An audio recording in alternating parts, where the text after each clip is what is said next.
fellow Fright Fiends, and thanks so much for dropping by the Horror Zone. I hope everyone's doing well. Today's video is just a little celebratory video of a movie that I anticipated for a number of years. This is the 6th film in this franchise, and it's celebrating 25 years as of today. Of course, I'm talking about Halloween, The Curse of Michael Myers. I remember waiting anxiously for this film after the conclusion of Halloween 5, which I wasn't a huge fan of even back when I was 15 when that movie came out. But the conclusion of that film, where it looks like Dr. Loomis has died taking Michael down, and then Michael is broken out of the prison by the Man in Black, and the entire police force in Haddonfield is slaughtered, and Jamie goes back into the police station to see the aftermath. And you don't know what this means for the next film. And of course, Dan Ferens, who wrote Halloween, The Curse of Michael Myers, came up with a story that tied all of the loose ends together and explained who the Man in Black was and the ties to Michael and everything in the town and everything. And I thought it was a really interesting idea. The execution of Halloween, The Curse of Michael Myers is not perfect, and I think a lot of it had to do with several factors. Number one, you had Dimension, who was releasing it, so you had the Weinsteins, and then you also had the Accads, who had been attached to the property since the original film. I think there was a lot of people that were involved in how the film was going to be made and what the final product was going to be. The shock for me when news of the film started coming out was that Donald Pleasence was coming back as Dr. Loomis, because I really thought he was gone at the end of Halloween 5. And I remember there was, if people don't remember, there was a show called Entertainment Tonight, which kind of gave you updates on movies and entertainment that was either, it was in the process of filming or about to be released. And I remember them showing Donald Pleasence, and he was interviewed and everything. And so he had finished filming, and then he passed away. He had heart valve replacement surgery, and I guess he died from complications of that. Donald Pleasence looks very sickly in this film. He doesn't look like he feels good in many scenes in the film. There's some where he looks great and some where he doesn't.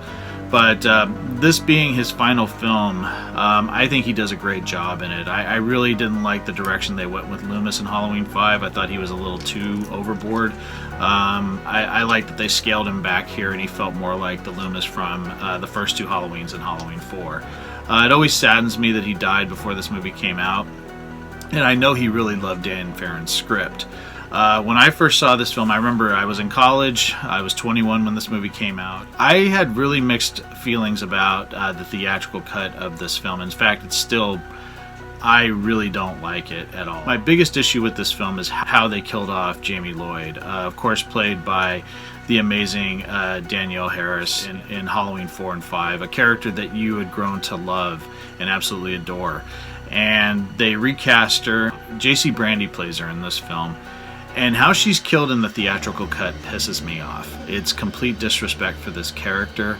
It's like she's just some, throwaway character, and Michael impales her on this farm equipment, and then it's some type of combine or something, and when he turns it on, it just rips her insides out. But it was horribly done, and complete disrespect to this character who had been our main protagonist for the last 2 films. And just to dispatch her like that has always angered me. Plus, it's very anticlimactic with what happens to Dr. Loomis at the end. And it wasn't until maybe a year later, reading Fangoria magazine, which was my Bible for horror stuff back in the day, this is pre-internet, they talked about that there was this producer's cut. They called it the producer's cut back then. And that it was a completely different film than what the theatrical cut had been.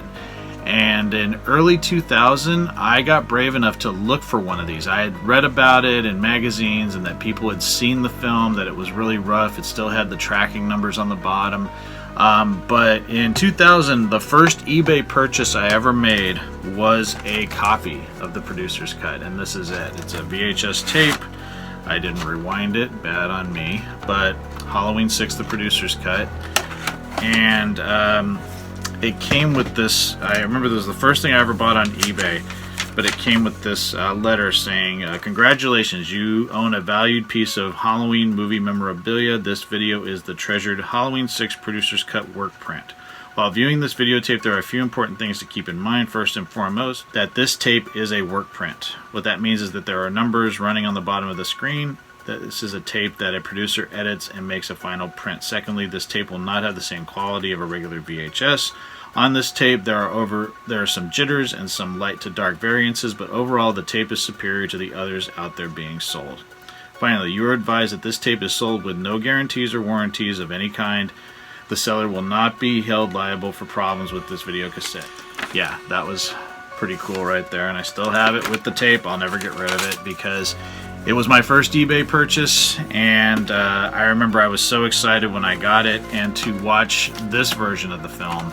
And for years, this was the only version I had of the producer's cut. I love the producer's cut so much more than the theatrical cut. I think it has a lot more atmosphere. It's slower paced. I think the characters are more well drawn out. And I love that Dr. Loomis is more a part of the ongoing story than he was in the theatrical cut because his scenes are intact here. I think the ending is better. I like that they kept the whole Druid theme going. It's interesting. You know, yeah, it's different and it does bring a supernatural element to it, but at this point Michael had been shot and burned and all these things, so he wasn't a normal person, so, you know, there was something superhuman about him and supernatural, so I thought that worked really well for me, and I enjoyed the producer's cut. I loved that it had a better ending, and it was an ending that I wish Donald Pleasence wouldn't have passed when he did, because that would have been interesting to see if they would have taken that storyline and gone in Halloween 7 that he was now Michael's guardian and that he had the thorn rune on his wrist, which I have.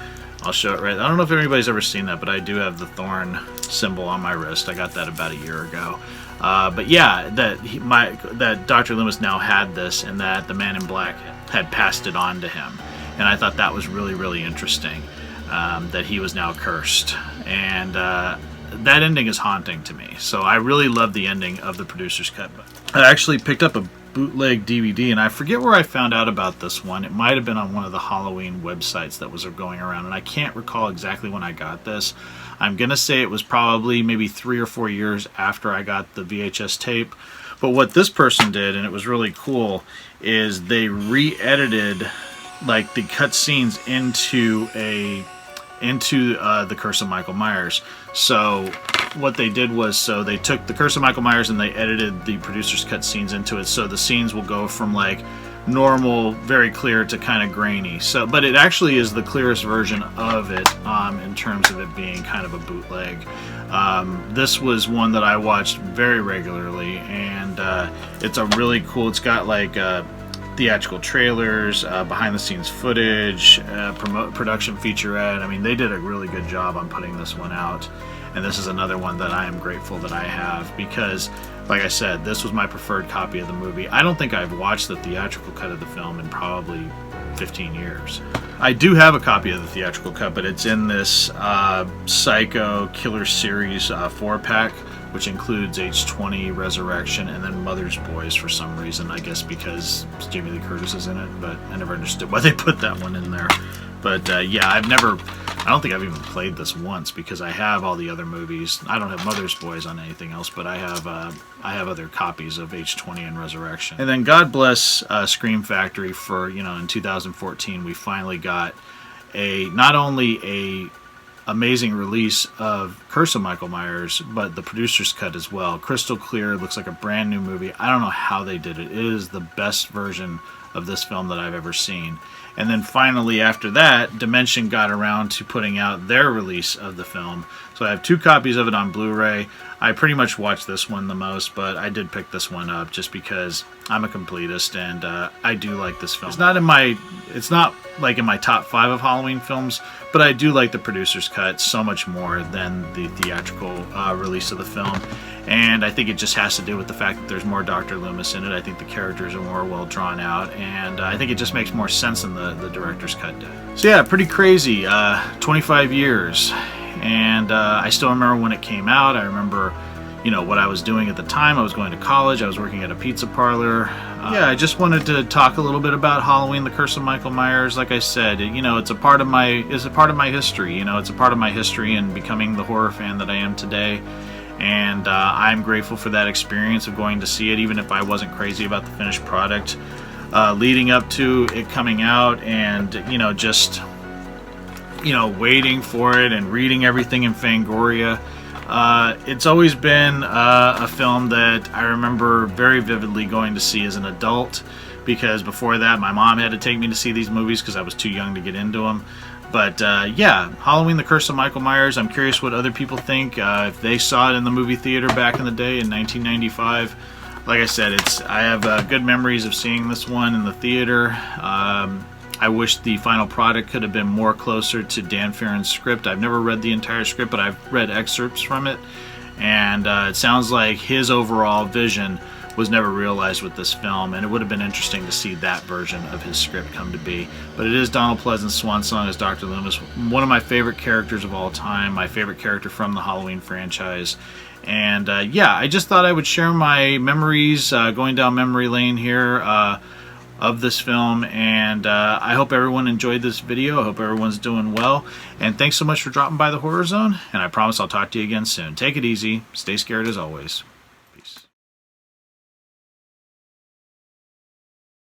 I want to thank everyone for taking this time to drop by the Horror Zone. It really means a lot to me that people are supporting what I do here. If you like this video, please hit the subscribe button down below. I upload videos at least once or twice a week. It would really mean a lot if people would spread the word about this channel. This is a passion of mine. I love the horror genre, and I'm really happy to share my love of it with all of you. So thanks so much again for checking it out, and I'll talk to you guys later. Take it easy. Peace.